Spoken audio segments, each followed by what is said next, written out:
Hello friends, welcome to Narmada's Tamil Kitchen. இது வரைக்கும் என் சேனலை சப்ஸ்கிரைப் பண்ணலைன்னா சப்ஸ்கிரைப் பண்ணுங்க, கூடயே பெல் ஐகானை கிளிக் பண்ணுங்க. அப்பதான் நான் போடுற ஃபியூச்சர் வீடியோவை நீங்க மிஸ் பண்ணாம பார்க்கலாம். இன்னைக்கு பாத்தீங்கன்னா நம்ம சப்பாத்திக்கு மூணு விதமான சைட் டிஷ் தான் பார்க்க போறோம். ஃபர்ஸ்ட் பிரான்ல சைட் டிஷ் பார்க்கலாம். இந்த பிரான்ல நல்லா க்ளீன் பண்ணி வச்சுக்கோங்க. தாளிக்கிறதுக்கு பார்த்துட்டீங்கன்னா உங்களுக்கு பே லீஃப் எடுத்திருக்கேன், 2 ஏலக்காய், அப்புறம் பட்டை, கிராம்பு எடுத்திருக்கேன், 1 கிராம்பு. ஸோ இதுதான் தாளிக்கிறதுக்கு. நெக்ஸ்ட் பார்த்தீங்கன்னா வெங்காயம் 2 வெங்காயத்தை நல்லா பொடி பொடியாக கட் பண்ணியிருக்கேன். அதே மாதிரி தக்காளியும் பொடியாக கட் பண்ணியிருக்கேன். தக்காளியும் வெங்காயமும் ஈக்குவல் ப்ரொபோர்ஷனில் இருக்கணும், 2 எடுத்திருக்கேன். அதுக்கப்புறம் பார்த்தீங்கன்னா இஞ்சி பூண்டு பேஸ்ட்டு, அலங்கரிக்கிறதுக்கு கொத்தமல்லி, அப்புறம் கருவேப்பில் ஒரு கொத்து, அதுக்கப்புறம் பார்த்துட்டிங்கன்னா பச்சை மிளகாய் எடுத்திருக்கேன். மசாலா தூள் பார்த்துட்டிங்கன்னா மிளகாய் தூள் 1 ஸ்பூன், அப்புறம் மஞ்சத்தூள் 1/4 ஸ்பூன், அதே மாதிரி கரம் மசாலா 1/4 ஸ்பூன், சீரகத்தூள் 1/4 ஸ்பூன், 1 ஸ்பூன் மல்லித்தூள் எடுத்திருக்கேன். இதுதான் மசாலா இது. ஸோ எப்படி செய்கிறது அப்படிங்கிறது பார்க்கலாம் வாங்க. நான் ஒரு பேன் வச்சுருக்கேன். பேன் நல்லா ஹீட் ஆன பிறகு ஆயில் ஆட் பண்ணிவிட்டு நம்ம எடுத்து வச்சுருக்கிற பே லீஃபு, பட்டை, கிராம்பு, ஏலக்காய் எல்லாமே போட்டுடலாம். நெக்ஸ்ட்டு இதெல்லாம் கொஞ்சம் லைட்டாக இதான பிறகு வெங்காயத்தை நம்ம ஆட் பண்ணிக்கலாம். வெங்காயம் பார்த்துட்டிங்கன்னா நல்லா உங்களுக்கு கோல்டன் கலரில் வதங்கணும். ஸோ அந்த அளவுக்கு நம்ம வதக்கிக்கலாம்.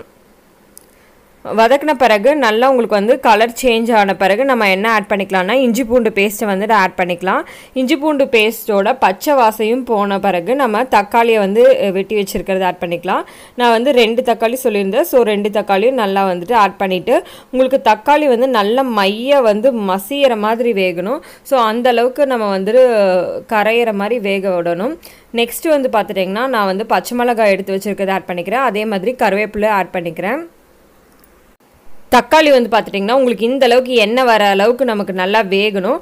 இந்த மாதிரி எண்ணெய் வெளியே வர ஆரம்பித்த பிறகு நம்ம எண்ணெய் ஆட் பண்ணணும்னா நம்ம எடுத்து வச்சுருக்க மசாலா தூளெல்லாம் ஆட் பண்ணிவிட்டு அந்த எண்ணெயிலே நல்லா வதக்குங்க. உங்களுக்கு எண்ணெயிலே வதக்கும் போது நல்லா டேஸ்ட்டாக இருக்கும். இப்போ தேவையான அளவு உப்பு ஆட் பண்ணியாச்சு. நல்லா வதக்கிக்கலாம். இந்த ஸ்டேஜில் நம்ம எடுத்து வச்சுருக்கிற ப்ரான் ஆட் பண்ணிக்கலாம். ப்ரான் க்ளீன் பண்ணிவிட்டு அதோட நரம்பு இருக்கும். ஸோ அந்த இதுவும் க்ளீன் பண்ணி போடுங்க. ஸோ நல்லா போட்டு நல்லா எல்லா மசாலாலையும் பரட்டி விட்டுறலாம். ப்ரான் ஊற்றிட்டு நம்ம தண்ணி போட வேணாம். ஸோ ப்ரானில் இருக்க தண்ணியை வச்சு நல்லா வேகும். மூடி போட்டு வச்சிடலாம். நல்லா உங்களுக்கு ப்ரான் நல்லா சுருண்டு அதில் இருக்க தண்ணியே வந்துருச்சு. நான் இதுக்கு தண்ணி ஆட் பண்ணல. உங்களுக்கு வேணும்னா நீங்கள் தண்ணி ஆட் பண்ணிக்கலாம். ரொம்பவே டேஸ்ட்டாக ப்ரான் கிரேவி ரெடி ஆயிடுச்சு. இது சப்பாத்திக்கு ரொம்ப சூப்பராக இருக்கும். ஒரு 5 நிமிஷம் மூடி போட்டு வச்சுருங்க. உங்களுக்கு எண்ணெயெல்லாம் மிதக்க ஆரம்பிக்கும்.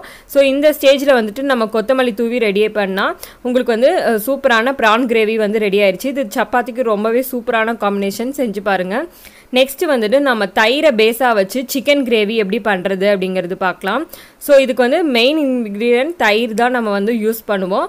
ஸோ இது எப்படி பண்ணுறது அப்படிங்கிறது பார்த்துலாம் வாங்க. ஒரு பேன் வச்சுருக்கேன். பேன் நல்லா ஹீட் ஆன பிறகு 4 டீஸ்பூன் ஆயில் ஆட் பண்ணியிருக்கேன். ஆயில் நல்லா சூடாகட்டும். இது கூடயே பார்த்துட்டிங்கன்னா நான் கீ 2 டீஸ்பூன் ஆட் பண்ணிக்க போகிறேன். கீ நல்லா மெல்ட் ஆன பிறகு ஏலக்காய் 3 ஏலக்காய் ஆட் பண்ணியிருக்கேன். நெக்ஸ்ட் பார்த்துட்டிங்கன்னா 2 பட்டை பீஸ் ஆட் பண்ணிவிட்டு அப்புறம் 4-5 கிராம்பு ஆட் பண்ணியிருக்கேன். இது நல்லா இதான பிறகு நான் ஒரு 10 பல் பூண்டை நல்லா சின்ன சின்னதாக கட் பண்ணிவிட்டு ஆட் பண்ணுறேன். பூண்டு எண்ணெயிலே வேகும்போது நல்லா உங்களுக்கு ஃப்ளேவர் கிடைக்கும். அப்புறம் பார்த்துட்டிங்கன்னா 2 பெரிய வெங்காயம் நல்லா சின்ன சின்னதாக கட் பண்ணி வச்சுருக்கேன். ஸோ இந்த கிரேவிக்கு நம்ம பெரிய வெங்காயம் கொஞ்சம் சின்ன சின்னதாக இருந்தால் நல்லாயிருக்கும். ஸோ இதையும் நல்லா எண்ணெயிலே வதக்கிக்கலாம். எண்ணெய் பார்த்துட்டிங்கன்னா கொஞ்சம் ஒரு 4 ஸ்பூன் ஆட் பண்ணியிருக்கேன். கொஞ்சம் நிறையா இருந்ததுன்னா ரொம்ப டேஸ்ட்டாக இருக்கும். ஸோ நல்லா உங்களுக்கு கலர் சேஞ்ச் ஆகிற வரைக்கும் நல்லா வதக்கிக்கலாம். இதில் பார்த்துட்டிங்கன்னா கொஞ்சமே நல்லா ப்ரௌனிஷ் கலரில் வரணும். அப்போ தான் இந்த கிரேவி ரொம்ப டேஸ்ட்டாக இருக்கும். இந்த இதில் மெயினாக நம்ம தயிரை யூஸ் பண்ணி தான் பண்ணுறோம். ஸோ ரொம்ப டிஃப்ரெண்ட்டான ஒரு கிரேவி இருந்தது. இஞ்சி பூண்டு பேஸ்ட் 1 ஸ்பூன் ஆட் பண்ணிட்டேன். இதையுமே நல்லா பச்சை வாசம் போகிற அளவுக்கு நல்லா வதக்கிக்கலாம். உங்களுக்கு வெங்காயம் இந்த கலர் வர வரைக்கும் வதக்கிக்கலாம். நெக்ஸ்ட்டு நம்ம 2 தக்காளி வெட்டி வச்சுருக்கேன். ஸோ இந்த தக்காளியும் நம்ம ஆட் பண்ணிக்கலாம். தக்காளியும் பார்த்திங்கன்னா உங்களுக்கு நல்லா மைய வேகணும். ஸோ மூடி போட்டு வச்சிட்டிங்கன்னா தான் உங்களுக்கு நல்லா வெந்து வரும். நான் மூடி போட்டு வச்சுட்டேன். ஒரு 5 நிமிஷம் கழித்து பார்த்திங்கன்னா உங்களுக்கு தக்காளி எல்லாம் நல்லா மசிகிற மாதிரி உங்களுக்கு வந்திருக்கும். ஸோ இந்த மாதிரி எண்ணெயெல்லாம் வெளியே வரும். இந்த ஸ்டேஜில் நம்ம மசாலா ஐட்டமெல்லாம் ஆட் பண்ணிக்கலாம். நான் என்னென்ன எடுத்திருக்கேன் அப்படிங்கிறது பார்க்கலாம். மல்லித்தூள் பார்த்திங்கன்னா 1 டீஸ்பூனு, அப்புறம் கரம் கரம் மசாலா 1/4 டீஸ்பூன், அதுக்கப்புறம் மிளகாய்த்தூள் 1 ஸ்பூன், அப்புறம் மஞ்சத்தூள் 1/4 டீஸ்பூன் எடுத்திருக்கேன். ஸோ இதை தான் வந்துட்டு இந்த எண்ணெயிலேயே வந்து ஆட் பண்ணிக்க போகிறேன். ஸோ வந்து பார்த்திங்கன்னா உங்களுக்கு இந்த எண்ணெய் இருக்கங்காட்டி ரொம்ப மசாலாவும் ரொம்ப டேஸ்ட்டாக ஃப்ளேவராக இருக்கும். ஸோ எண்ணெயிலேயே வதங்கும் போது நெக்ஸ்ட்டு வந்து பார்த்திங்கன்னா நான் வந்து 1/2 கிலோ சிக்கன் வந்து எடுத்து வச்சுருக்கேன். நல்லா வந்து வாஷ் பண்ணி க்ளீன் பண்ணி வச்சுருக்கேன். இதில் போனும் இருக்குது, அப்புறம் போன்லெஸ் சிக்கனும் இருக்குது. ரெண்டும் மிக்ஸ் பண்ண மாதிரி சிக்கன் தான். நல்லா உங்களுக்கு ஆயிலெலாம் வெளியே வந்துருச்சு. இந்த சமயத்தில் நம்ம என்ன ஆட் பண்ணிக்கலாம்னா இந்த எடுத்து வச்சுருக்க சிக்கன் எல்லாம் ஆட் பண்ணிடலாம். சிக்கன் எல்லாம் ஆட் பண்ணிவிட்டு நம்ம தண்ணி எதுவும் ஊற்ற வேணாம். உங்களுக்கு சிக்கனில் இருக்க தண்ணியே போதும். உங்களுக்கு அந்த தண்ணியிலே வந்துட்டு நல்லா வேகணும். ஸோ உங்களுக்கு மூடி போட்டு வச்சிட்டிங்கன்னா சிக்கன்லேருந்து உங்களுக்கு அதுவே தண்ணி வரும். இப்போ வந்து ஒரு மூடி போட்டு ஒரு 5 நிமிஷம் நான் வச்சுக்க போகிறேன். ஸோ வெயிட் பண்ணுவோம் 5 மினிட்ஸு. 5 மினிட்ஸ் கழிச்சு நான் வந்து பார்த்துட்டேங்கன்னா மிளகுத்தூள் தனியாக அரைச்சி வச்சுருக்கேன், சீரகத்தூள் அரைச்சி வச்சுருக்கேன். ரெண்டுத்தையும் வந்துட்டு ஒரு ஸ்பூன் வந்து ஆட் பண்ணிக்கிறேன். ரொம்பவே ஃப்ளேவர் கொடுக்கும். ஸோ 5 நிமிஷம் கழிச்சு நான் இதை ஆட் பண்ணிக்கிறேன். ஆட் பண்ணிவிட்டு நல்லா வந்து மிக்ஸ் பண்ணிக்கலாம். நெக்ஸ்ட்டு வந்து பார்த்திங்கன்னா நான் வந்து தயிர் வந்து எடுத்து வச்சுருக்கேன். தயிர் வந்து பார்த்துட்டிங்கன்னா உங்களுக்கு ஒரு 1/2 கப் தயிர் வந்து நான் எடுத்திருக்கேன்.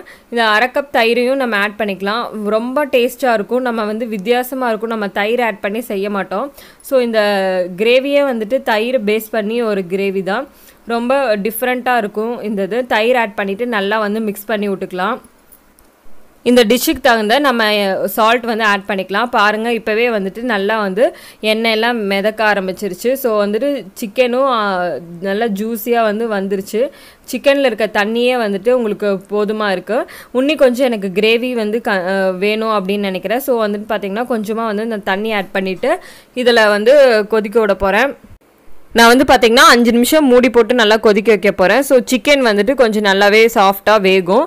நெக்ஸ்ட்டு வந்து பார்த்துட்டிங்கன்னா நான் 1 ஸ்பூன் வந்து பார்த்திங்கன்னா ஃப்ரெஷ் க்ரீம் வந்து ஆட் பண்ணிக்க போகிறேன். ஸோ ரொம்ப ரிச்சாக இருக்கும் இந்த கிரேவி. நம்ம வந்து சப்பாத்திக்கெல்லாம் சைடிஷாக கொடுத்திங்கன்னா ரொம்ப விரும்பி சாப்பிடுவாங்க. குழந்தைங்க பெரியவங்க எல்லாத்துக்குமே ரொம்ப பிடிக்கும். ஸோ வந்து பார்த்துட்டிங்கன்னா நல்லா வந்து ஆட் பண்ணிவிட்டு கஸ்தூரி மேத்தி இப்போ வந்து ஆட் பண்ணிக்கிறேன். கஸ்தூரி மேத்தியும் நல்லா ஃப்ளேவர் கொடுக்கும். நல்லா வந்து கலந்து விட்டுக்கோங்க. கலந்து விட்டுட்டு இந்த இதை வந்துட்டு ஒரு 10 மினிட்ஸ் வந்துட்டு ஸ்லோ ஃப்ளேமில் வச்சு நல்லா மூடி போட்டு மூடி வச்சுருங்க. உங்களுக்கு வந்து நல்லா எண்ணெய் மிதந்து வரும். பார்த்திங்கன்னா உங்களுக்கு இந்த மாதிரி வந்து நல்லா எண்ணெய் வந்துட்டு எல்லா பக்கத்துலேயும் மிதந்துருச்சு. நான் ஆஃப் பண்ணி வச்சுட்டேன். ஆஃப் பண்ண பிறகு நான் என்ன ஆட் பண்ணிக்கிறேன்னு பார்த்திங்கன்னா ஃபைனலாக வந்து கஸ்தூரி மேத்தி ஆட் பண்ணிக்கிறேன். நெக்ஸ்ட்டு வந்து பார்த்துட்டிங்கன்னா நான் கொரியாண்டர் லீஃப் ஆட் பண்ணிக்க போகிறேன். ரொம்பவே சூப்பரான சப்பாத்திக்கான சைடிஷ் ரெடி ஆயிடுச்சு. தயிரை மட்டும் பேஸாக வச்சுட்டு ஒரு சூப்பராக நம்ம வந்து ஒரு சப்பாத்திக்கு சைடிஷ் பண்ணியாச்சு. நெக்ஸ்ட்டு வந்து என்னன்னு பார்க்கலாம். செட்டிநாடு சிக்கன் கிரேவி எப்படி பண்ணுறது அப்படிங்கிறது பார்க்கலாம். இதுக்கு என்னென்ன இன்க்ரீடியன்ட்ஸ் வேணும் அப்படிங்கிறது பார்த்தலாம் வாங்க. நான் வந்து பார்த்துட்டிங்கன்னா என்ன எடுத்திருக்கேன்னா ஒரு தக்காளி எடுத்து வச்சுருக்கேன், ஒரு வெங்காயம் எடுத்து வச்சுருக்கேன். எல்லாத்தையும் நல்லா சின்ன சின்னதாக கட் பண்ணி வச்சாச்சு பீஸா. நெக்ஸ்ட்டு வந்து பார்த்துட்டிங்கன்னா 2 பச்சை மிளகாவை நல்லா கீறி வச்சுருக்கேன். அதுக்கப்புறம் இஞ்சி பூண்டு பேஸ்ட் பண்ணுறதுக்காக ஒரு 10 பல்லு பூண்டு, அதுக்கப்புறம் இஞ்சி இந்த சைஸ் எடுத்து வச்சுருக்கேன். தாளிக்கிறதுக்கு பார்த்திங்கன்னா பே லீஃபு, பட்டை, கிராம்பு, ஏலக்காய், அதுக்கப்புறம் பிரியாணி அன்னாச்சி பூ எல்லாமே எடுத்து வச்சுருக்கேன். ஸோ இதெல்லாம் தான் நம்ம வந்து தாளிக்கிறதுக்கு தேவையானது. அதுக்கப்புறம் கருவேப்பிலை எடுத்து வச்சுருக்கேன். ஸோ நம்ம எப்படி பண்ணுறது அப்படிங்கிறது பார்த்துடலாம் வாங்க. ஃபஸ்ட்டு நான் வந்து ஒரு பேன் வச்சுருக்கேன். இதில் வந்துட்டு 4 டீஸ்பூன் எண்ணெய் ஆட் பண்ணியிருக்கேன். எண்ணெய் நல்லா சூடான பிறகு பட்டையை வந்து ஆட் பண்ணிட்டேன். அடுத்தது பார்த்துட்டிங்கன்னா அன்னாச்சி பூ வந்து 1 பூ ஆட் பண்ணுறேன். நெக்ஸ்ட்டு ஏலக்காய் 3 ஏலக்காய், அப்புறம் கிராம்பு, அதுக்கப்புறம் வந்து பார்த்துட்டிங்கன்னா உங்களுக்கு சீரகம், சோம்பு எல்லாமே ஆட் பண்ணியாச்சு. நல்லா ஆயிலில் ஃப்ரை ஆகட்டும். ஃப்ரை ஆன பிறகு எடுத்து வச்சுருக்கிற ஆனியன் ஆட் பண்ணிக்கலாம். ஆனியன் வந்து பார்த்திங்கன்னா உங்களுக்கு கலர் சேஞ்ச் ஆகிற வரைக்கும் நல்லா வதக்கிக்கலாம். நல்லா எண்ணெயிலேயே வதக்கினா தான் உங்களுக்கு டேஸ்ட் நல்லா சூப்பராக இருக்கும். நெக்ஸ்ட்டு வந்து பார்த்துட்டிங்கன்னா நம்ம இஞ்சி பூண்டு பேஸ்ட் வந்து ஆட் பண்ணிக்கலாம். இஞ்சி பூண்டு பேஸ்ட் ஆட் பண்ணிவிட்டு நல்லா வதக்கிக்கலாம்.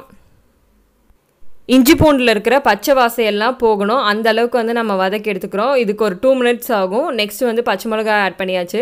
பச்சை மிளகாய் ஆட் பண்ண பிறகு கருவேப்பிலை ஆட் பண்ணியாச்சு. நெக்ஸ்ட் வந்து பார்த்துட்டிங்கன்னா நம்ம தக்காளி தான் வந்து ஆட் பண்ண போகிறோம். தக்காளி ஆட் பண்ணியாச்சு. சிக்கன் வந்து பார்த்துட்டிங்கன்னா நான் இதில் போனும் இருக்குது, போன்லெஸ் சிக்கனும் இருக்குது. ஸோ வந்து 1.5 கிலோ சிக்கன் நான் எடுத்து வச்சுருக்கேன். தக்காளி நல்லா வதங்கிருச்சு. இந்த சமயத்தில் வந்துட்டு நம்ம வந்து மசாலா தூள் ஆட் பண்ணிக்கலாம். இதில் வந்து பார்த்திங்கன்னா மிளகாய் தூள் ஒரு ஸ்பூனும், அதுக்கப்புறம் வந்துட்டு மல்லித்தூள் ஒரு ஸ்பூன் எடுத்திருக்கேன், அப்புறம் கொஞ்சமாக மஞ்சத்தூள் எடுத்திருக்கேன். ஸோ இதுதான் வந்துட்டு மசாலா இதாக எடுத்திருக்கேன். இதை வந்து எண்ணெயிலே ஃப்ரை பண்ணிக்கலாம். நல்லா ஃப்ரை ஆகட்டும். ஃப்ரை ஆன பிறகு நம்ம வந்து தேவையான அளவுக்கு வந்து தண்ணி ஆட் பண்ணிக்க போகிறேன். உங்களுக்கு சிக்கன் வேகிற அளவுக்கு நான் தண்ணி ஆட் பண்ணி அதுக்கப்புறம் சிக்கனை வந்து ஆட் பண்ண போகிறேன். இதில் வந்து பார்த்திங்கன்னா ஒரு அரை டம்ளர் தண்ணி ஆட் பண்ணியிருக்கேன். அதுக்கப்புறம் வந்துட்டு நம்ம எடுத்து வச்சுருக்க சிக்கனை வந்து ஆட் பண்ணிக்கலாம். நான் சிக்கன் வாஷ் பண்ணும்போதே வந்துட்டு மஞ்சத்தூள் ஆட் பண்ணியிருந்தேன். ஸோ வந்து அதனால தான் நான் வந்து மஞ்சத்தூள் வந்துட்டு கம்மியான குவான்டிட்டி போட்டிருக்கேன். ஸோ வந்து உங்களுக்கு கொதிச்சு ரெடி ஆனால் உங்களுக்கு சூப்பரான சிக்கன் கிரேவி ரெடி ஆயிரும். ஒரு 5 நிமிஷம் மூடி போட்டு நீங்கள் வச்சிங்கன்னா சூப்பரான கிரேவி ரெடி ஆயிடுச்சு. ஃபைனலாக வந்துட்டு நம்ம கொரியாண்டர் லீஃப் போட்டு இறக்கிக்கலாம். சப்பாத்திக்கு ரொம்பவே சூப்பராக இருக்கும். இந்த 3 சைடிஷ்மே உங்களுக்கு பிடிச்சிருக்கும்னு நினைக்கிறேன். பிடிச்சிருந்தா கண்டிப்பாக லைக் பண்ணுங்கள், ஷேர் பண்ணுங்கள், சப்ஸ்கிரைப் பண்ணுங்கள். தேங்க்ஸ் ஃபார் வாட்சிங்.